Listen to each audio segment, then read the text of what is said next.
Bismillahirrahmanirrahim. Assalamualaikum warahmatullahi wabarakatuh.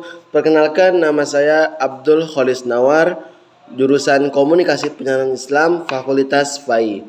Pada kesempatan kali ini, saya akan menjelaskan tentang filsafat dakwah. Nah, jadi teman-teman, filsafat dakwah berasal dari kata Yunani filosofia yang berarti cinta kebijaksanaan. Filsafat merupakan bidang pemikiran manusia yang paling penting karena bercita-cita untuk mencapai makna hidup yang paling hakiki. Meskipun bagi sebagian orang, cara berpikir dalam ilmu filsafat dipandang sebagai suatu hal yang berbelit-belit dan membosankan.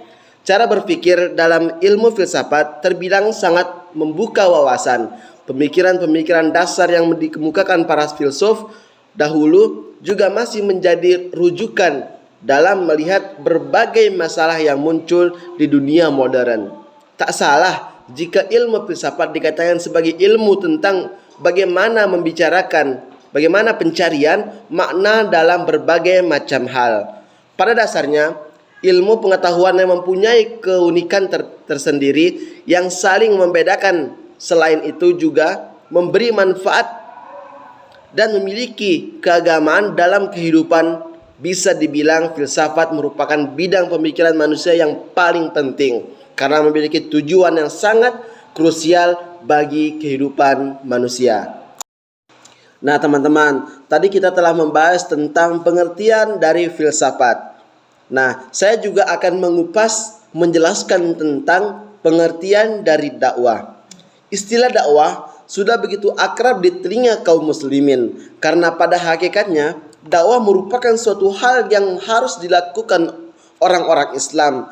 Kata dakwah secara etimologi berasal dari bahasa Arab da'a yad'u da'watan yang berarti seruan, panggilan, undangan atau doa. Selain itu, kata dakwah juga memiliki arti memanggil, menyeru, menegaskan atau membela suatu perbuatan atau perkataan untuk menarik manusia kepada sesuatu serta memohon dan menerima Al-Quran yang merupakan kitab suci bagi umat Islam maupun memandang dakwah sebagai sesuatu yang paling sehingga Al-Quran tidak ketinggalan menyinggung masalah dakwah sehingga dalam Al-Quran terdapat banyak ayat-ayat yang menyatakan tentang dakwah di dalam kehidupan kita.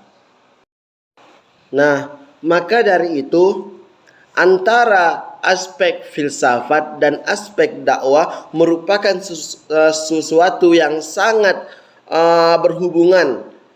Nah, maka dari itu filsafat dakwah merupakan suatu bentuk kajian dalam sebagai dimensi tentang cara berpikir yang diterapkan untuk memahami secara mendalam dan mendasar sebagai sesuatu yang berkaitan dengan dakwah, terutama persoalan-persoalan yang timbul sebagai akibat dari dinamika atau proses dakwah. Misalnya, mengapa manusia memerlukan agama? Mengapa agama perlu didakwahkan?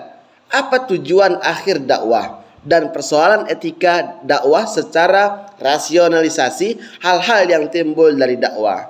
Maka dari itu, hubungan pemikiran antara dakwah dan filsafat sangat erat sekali kaitannya. Karena pemikiran dakwah harus memiliki landasan yang kuat untuk ditransformasikan dan ditransmisikan dalam bentuk suatu format yang konstruksi kepada manusia sebagai objek viral dalam berdakwah.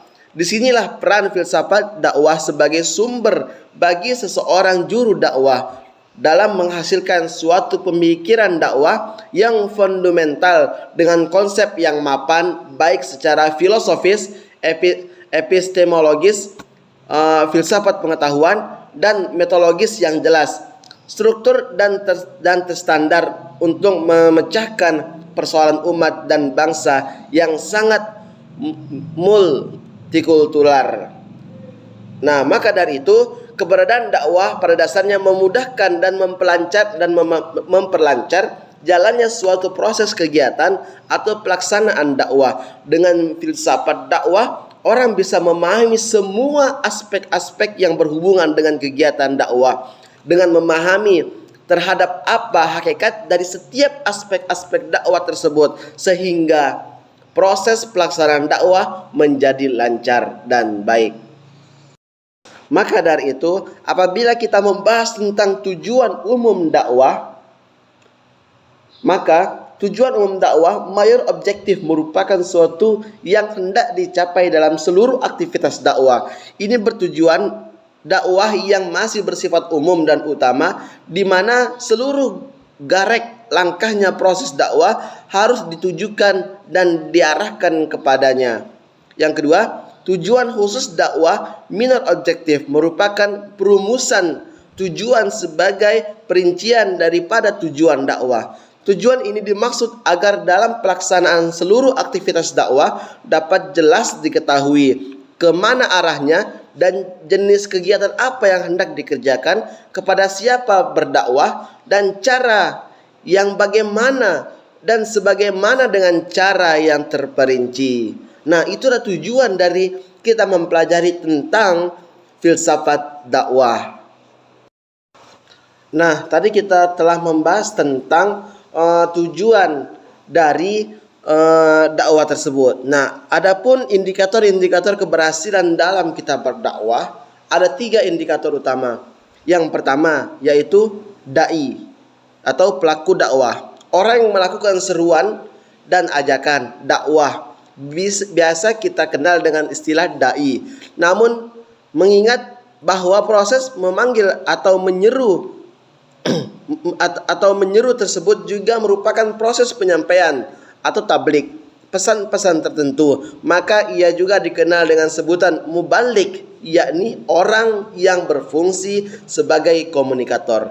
Yang kedua adalah mad'u, mitra dakwah, adalah manusia yang menjadi sasaran dakwah. Mereka adalah orang-orang yang telah memiliki atau setidaknya telah tersentuh oleh kebudayaan asli atau kebudayaan selain Islam. Karena itu, mad'u senantiasa berubah karena perubahan aspek sosial, kultural, sehingga mad'u ini akan senantiasa mendapatkan perhatian dan tanggapan khusus bagi pelaksanaan dakwah.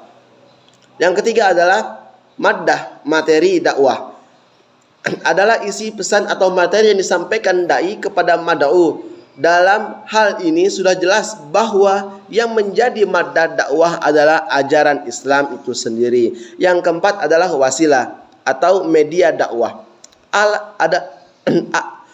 Wasilah adalah alat yang digunakan untuk menyampaikan materi dakwah ajaran Islam kepada mad'u, untuk menyampaikan ajaran Islam kepada umat. Dakwah dapat menggunakan berbagai wasilah.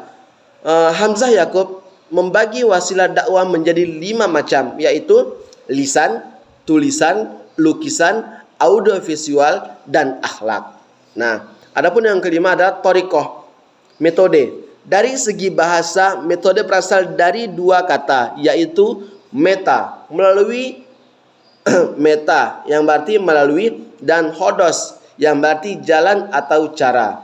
Dengan demikian, kata dapat diartikan bahwa metode adalah cara atau jalan yang harus dilalui untuk mencapai tujuan tersebut. Yang keenam adalah asar, yaitu efek dakwah. Sangat penting sekali artinya dalam proses komunikasi, terutama bagi dakwah yang berisi ajakan atau panggilan atau berbuat baik, melakukan suatu kebijakan dan mencegah kemungkaran berdasarkan ajaran Islam. Nah, itulah unsur-unsur yang sangat penting dalam kita berdakwah. Jadi ada 6 unsur penting yang harus kita perhatikan ketika ingin berdakwah di masyarakat.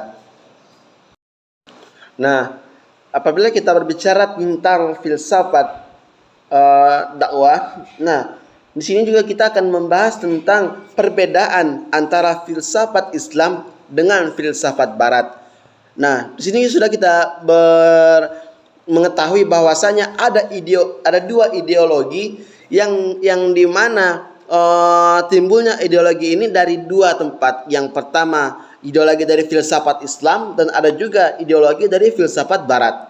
Nah, banyak yang berpendapat yang mengatakan bahwa filsafat lahir dari Yunani. Namun ada juga yang mengatakan bahwa filsafat dimulai dari Islam. Dan ada lagi yang berpendapat bahwa asal mula filsafat adalah gabungan dari keduanya.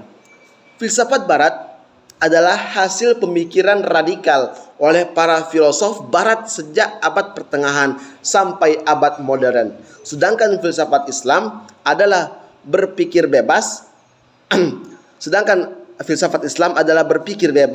Radikal, dan berada pada taraf makna yang mempunyai sifat dan karakter yang menyelamatkan dan kedamaian hati. Nah, perjalanan filsafat Barat dimulai dari masa Yunani kuno yang berfokus pada pemikiran asal kejadian alam secara rasional. Segala sesuatu harus berdasarkan logika. Kemudian masa abad pertengahan, filsafat berubah menjadi bersifat teosentrik. Segala kebenaran ukurannya adalah ketaatan pada gereja. Maka mereka banyak berasal dari kalangan pendeta, agamawan, dan pada perjalanan pemikiran yang bercorak bebas, radikal, dan rasional yang realistis. Filsafat Islam, segala bentuk pemikiran ilmuwan muslim yang mendalam secara teoritis maupun empiris, bersifat universal yang berlandaskan wahyu. Filsafat Islam merupakan pengembangan filsafat Plato, Aristoteles yang telah dilandasi dengan ajaran Islam dan memadukan antara filsafat dan agama. Filsafat yang berciri religius dan berusaha sekuat tenaga memasukkan teks agama dalam akal. Maupun tujuan, filsafat Barat dan filsafat Islam sebenarnya mempunyai kesamaan. Akan tetapi, karena terjadinya perbedaan antara agama, maka pada filsafat Islam ada batasan-batasan, yaitu menyelidiki segala sesuatu yang ada secara mendalam dengan menggunakan akal sampai pada hakikatnya. Jadi dalam filsafat objeknya tidak membatasi diri. Nah, begitulah antara perbedaan antara filsafat Islam dan filsafat Barat. Nah, dan ini adalah pembahasan yang terakhir kita, dan mungkin ini saja yang bisa saya sampaikan. Mohon maaf apabila ada kesalahan dan kekurangan, apabila ada kelebihan dari Allah Subhanahu wa taala, dan apabila ada kesalahan itu datangnya dari saya sendiri dan syaitan. Nasrum minallah wa fathun qarib wa basyiril mu'minin. Wassalamualaikum warahmatullahi wabarakatuh.